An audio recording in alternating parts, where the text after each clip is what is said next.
Bonsoir tout le monde, j'espère que vous allez bien, j'espère que vous vous portez bien. Bon, je sais que c'est difficile de poser cette question ce 19 février 2023, la situation est très difficile. Nous venons d'apprendre le placement sous mandat de dépôt de Moustapha Benjma'a, notre confrère qui a été placé en détention, encore un journaliste en prison. Encore un journaliste qui est incarcéré, encore un journaliste réprimé, encore une partie de la liberté de la presse qui a été encore une fois grignotée, encore une fois une partie qui a été dilapidée, encore une fois la presse algérienne est endeuillée, attristée, accablée par une très mauvaise nouvelle. Nous attendons donc pour parler de Moustapha Benjma'a et du fond du dossier de Moustapha Benjma'a parce qu'il n'est pas entré en prison uniquement, il n'a pas été placé en détention.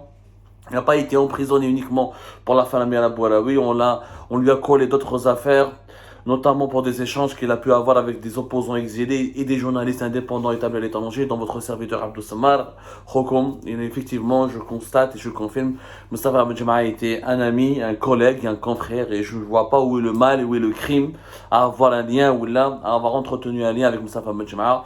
En attendant cette affaire, je ne vais pas en parler maintenant. Il y a beaucoup de choses à dire. Je préfère attendre la présentation, le verdict ou les décisions finales qui ont été prises pour les 7 autres suspects dans l'affaire Amir Al-Bouaraoui ou la fameuse affaire dite d'Amir Al-Bouaraoui, parce qu'il y a Moustapha Benjma'a, il y a Raouf Farrah, il y a un employé d'Asmidal, il y a un chauffeur de taxi, le cousin d'Amir Al-Bouaraoui, Yassine Ben Tayyib, il y a la maman d'Amir Al-Bouaraoui, Khadija Bouaraoui, il y a une autre personne aussi qui sont en ce moment devant les juges du parquet près du tribunal criminel de Constantine. Donc nous attendons les décisions finales pour rebondir sur ce dossier-là avec toutes les précisions et toutes les informations les plus actualisées et les plus fiables et les plus confirmées. Maintenant, donc, mais sachez que quand même, Moustapha Benjma'a, encore un journaliste en prison, c'est une nouvelle, une très très mauvaise nouvelle. On en reparlera plus tard avec beaucoup plus de détails. Mais pour le moment, une information qui a fait beaucoup ravage en Algérie, qui fait le buzz, à la fois mauvais buzz et un bon buzz. Les gens n'ont pas compris de quoi il s'agit, et c'est une information qui a suscité l'étonnement, qui a intrigué, choqué même, inquiété peut-être d'autres personnes, surpris d'autres observateurs d'actualité algérienne. Lyon Abdelmajid Tebboune, à travers la présidence de la République, annonce la mobilisation et l'octroi d'1 milliard de dollars par l'Algérie, par l'État algérien, pour des projets de développement dans les pays africains. L'Algérie officiellement a décidé, en marge du 36e sommet des chefs d'État et du gouvernement de l'Union africaine, dont les travaux se sont tenus à Addis Abeba et qui se sont poursuivis aujourd'hui encore dimanche 19 février 2023. L'Algérie a décidé donc de allouer 1 milliard de dollars pour financer des projets de développement en Afrique. Plus concrètement, la présidence algérienne a annoncé que ce budget sera donné à la fameuse agence algérienne de coopération internationale pour la solidarité et le développement, qui a été créée depuis 2020 et dont personne n'a entendu parler jusqu'à aujourd'hui encore. Elle était gelée, كان حكمها un ex-haut responsable des services de l'enseignement. On va dire que l'agence algérienne, rappelez-vous, elle a été créée par un décret numéro 2042 du 11 février 2020. Shafir Msbah, Mohamed Shafir Msbah, ex-officier, ex-colonel, il était lieutenant-colonel ou colonel des services secrets algériens à l'époque du DRS, et l'un des collaborateurs du général Toufir avait été nommé à sa tête, mais il n'avait pas fait long feu, personne n'en a parlé, il aurait même été enlevé à un moment donné. Depuis 2020, cette agence n'a rien fait de particulier, n'a rien fait d'exceptionnel, aucun projet concret, si ce n'est l'annonce de sa création le 11 février 2020. Et depuis, personne, encore une fois, n'a parlé de cette agence. L'agence, on lui consacrera une émission.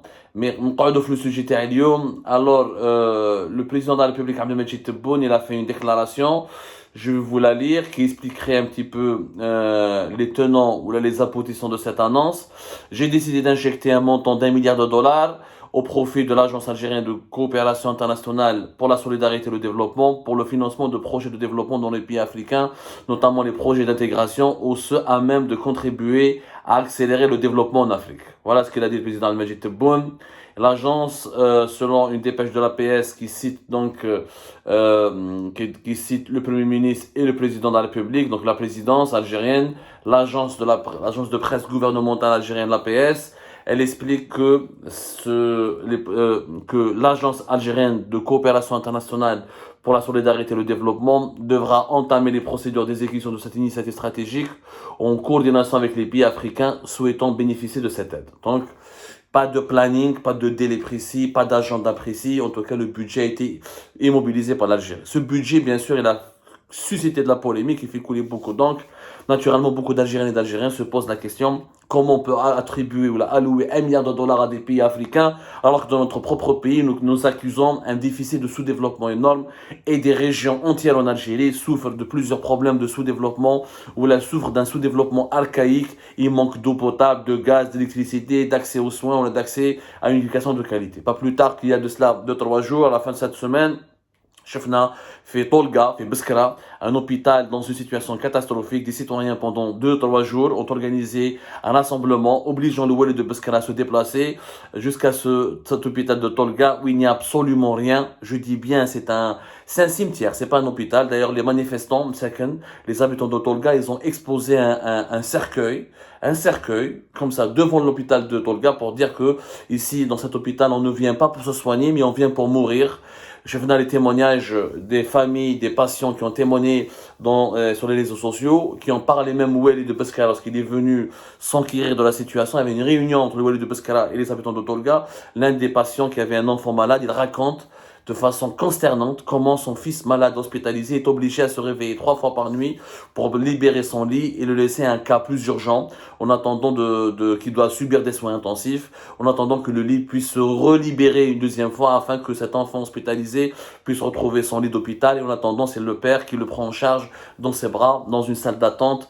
L'hygiène, les lieux sont répugnants, il n'y a pas de nourriture, manque de médecins spécialistes, etc. On dirait que nous sommes dans un pays en guerre. Donc, comment une Algérie qui souffre elle-même peut donner 1 milliard de dollars? C'est vrai que le débat se pose, mais il faut le poser avec des termes loin du populisme et loin de la démagogie. Que même si on a des problèmes de pauvreté en Algérie, même si on a des problèmes d'exclusion sociale, même si on a des problèmes de misère sociale, l'Algérie se doit de conquérir des marchés internationaux, se doit de préserver ses intérêts géopolitiques à l'étranger, se doit d'avoir un rayonnement sur la place internationale, sur la scène internationale, elle se doit d'intervenir à l'étranger pour soutenir des actions de développement qui vont ensuite, quelque part, indirectement ou directement, lui ramener un bénéfice, que ce soit pour son économie, ou là pour sa diplomatie, ou là sur le plan politique. Même les grandes puissances, les États-Unis d'Amérique, il y a des quartiers pauvres, et des fois des quartiers très pauvres, en France aussi, au Japon aussi, en Allemagne aussi, ça n'empêche pas ces grands pays d'investir beaucoup à l'étranger, de donner des aides et des prêts, ou là des aides financières à des pays africains ou là d'autres pays de l'Asie ou de l'Amérique latine, et ça fait partie du soft power ou là du lobbying international ou là de l'influence diplomatique ou là de la géopolitique d'aider ou là d'intervenir financièrement dans les autres pays à travers le monde pour préserver à la fois des intérêts économiques et politiques et diplomatiques. Donc il est normal que l'Algérie, en tant que grand pays africain, qui a une histoire, qui a une présence diplomatique importante depuis l'indépendance, depuis 1962, qui a tissé des liens importants avec les autres pays africains. Il est important pour l'Algérie qu'elle soit présente sur la scène de l'investissement et de l'aide pour le développement. Ceci dit, le problème de ce dossier, c'est qu'encore une fois, les dirigeants algériens procèdent mal. Les intentions sont nobles, louables.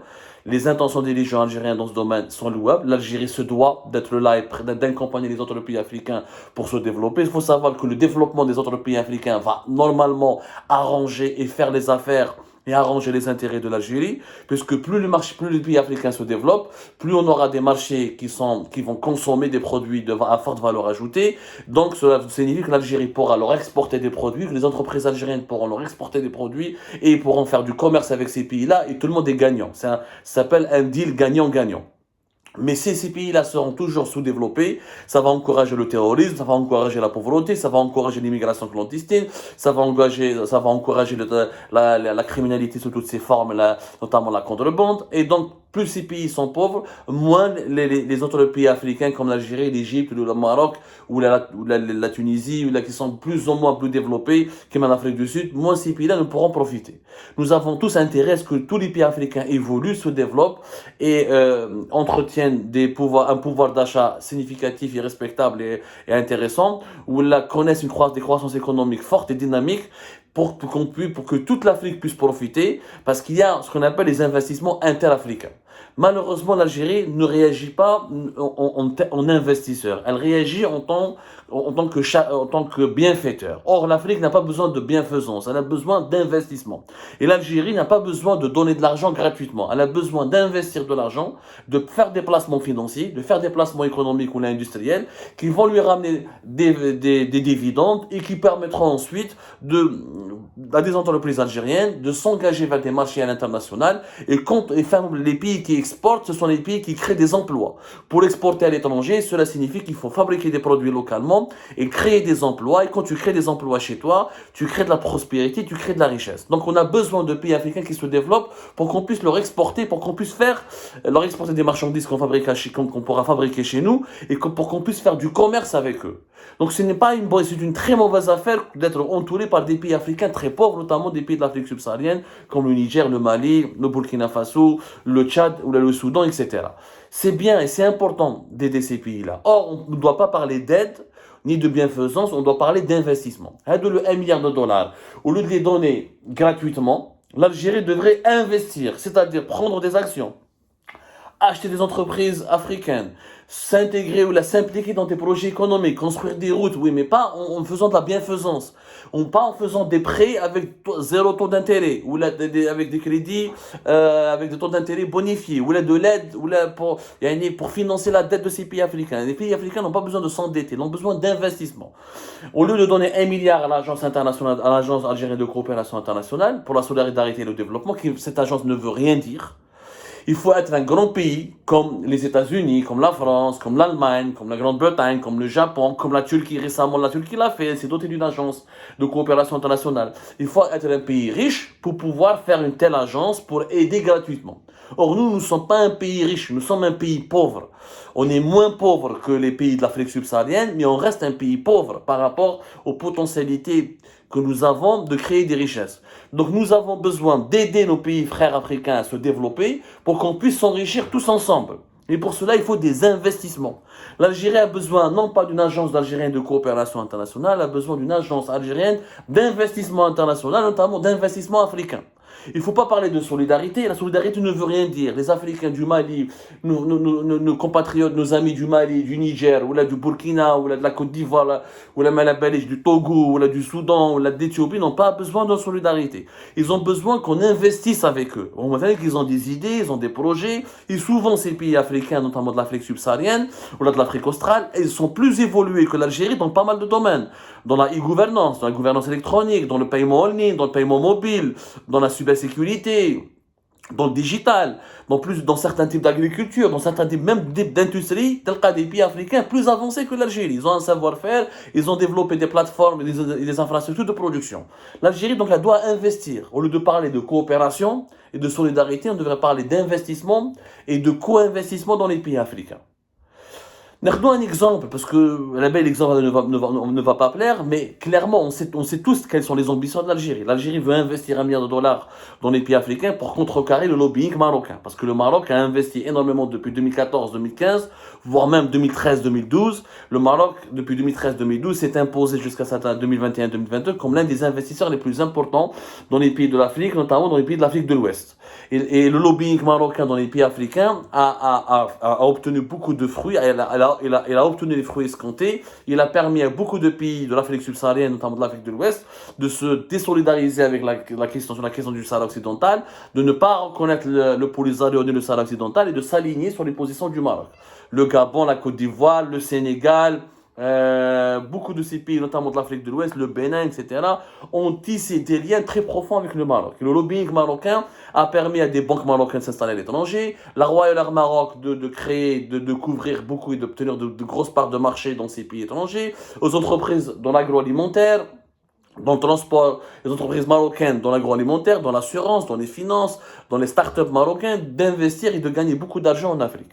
L'Algérie donc veut contrecarrer l'expansionnisme marocain, le lobbying marocain. Sauf qu'elle procède mal, parce que le Maroc ne donne pas, il ne fait pas de la solidarité, il investit. L'Algérie devrait faire le même, elle devrait investir, elle ne devrait pas donner.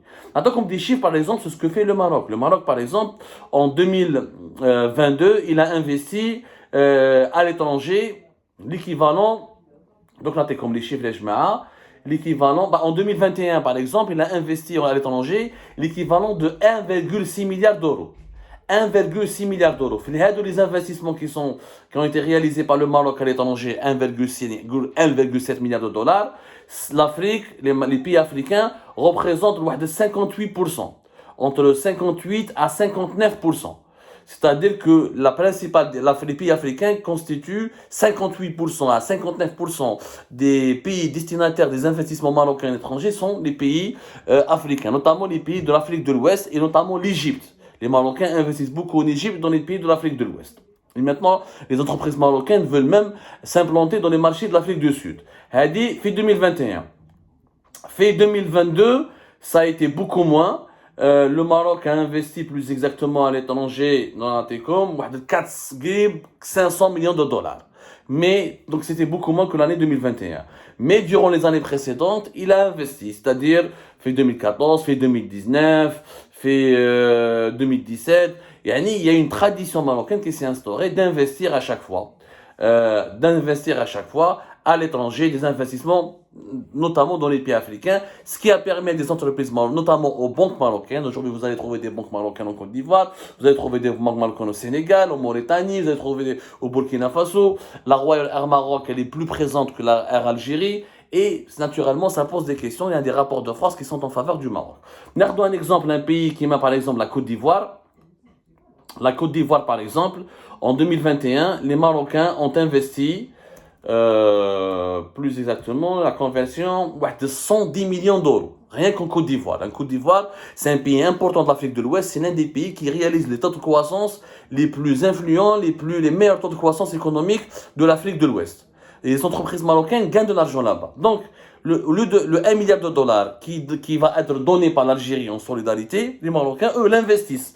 Ou avec les 1 milliard d'euros, ou par exemple Côte d'Ivoire, quand les entreprises marocaines investissent 110 millions d'euros en 2021, les 110 millions d'euros vont rapporter des bénéfices, vont rapporter de l'aide, vont rapporter des dividendes, vont rapporter une plus-value. Mais si de la solidarité, tu mets 100 millions de dollars, ou tu mets 100 millions de dollars, ça n'a pas de sens. Ça n'a pas de sens. Il faut investir, Yajma. Il n'y a pas que le Maroc, l'Égypte. L'Égypte, par exemple, on totalise plus de 10 milliards de dollars d'investissement égyptien sur le continent africain. 10 milliards de dollars. C'est un chiffre qui est sorti en 2022. 10 milliards de dollars. Et l'Égypte, avec Sisi, ils misent beaucoup ils encouragent les entreprises privées égyptiennes à élargir leurs activités aux autres marchés africains et à encourager les exportations et la réalisation de projets industriels ou de production de produits manufacturiers en Afrique. 10 milliards, les investissements égyptiens en Afrique ont atteint 10,2 milliards de dollars.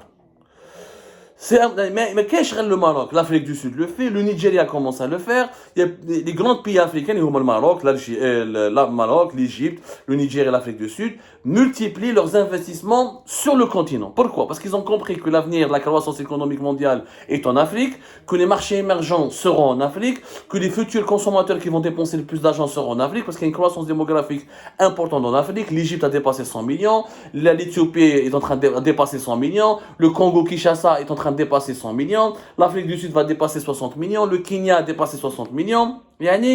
C'est une croissance économique importante où l'Afrique a la misère, où l'Afrique a les guerres, etc. C'est en train de disparaître. C'est en train de disparaître pour laisser de la place à une nouvelle Afrique, de la croissance économique, de la création des richesses. Et les besoins, l'Afrique est un continent vierge.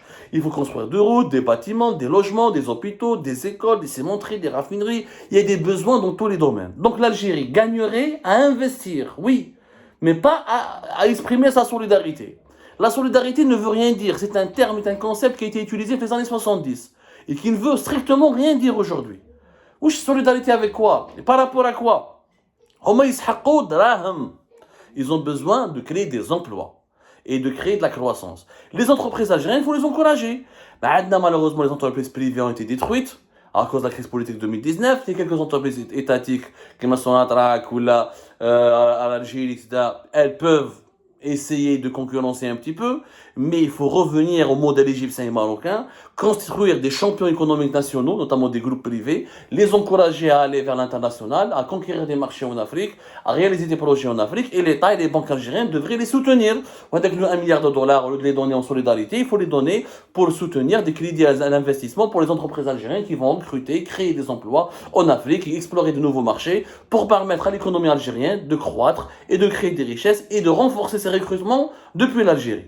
Et ce sera une relation gagnant-gagnant. Mais 1 milliard de dollars, les donner comme ça par solidarité, c'est un slogan de la guerre froide, c'est un slogan de l'époque socialiste des années 70 et 80, c'est révolu et ça n'a strictement aucune utilité. Cet argent vous va dilapider, il ne va même pas servir les intérêts de l'Algérie, parce qu'encore une fois, les Africains ont évolué, ils n'ont pas besoin de la charité, ils ont besoin d'investissement et d'investissement.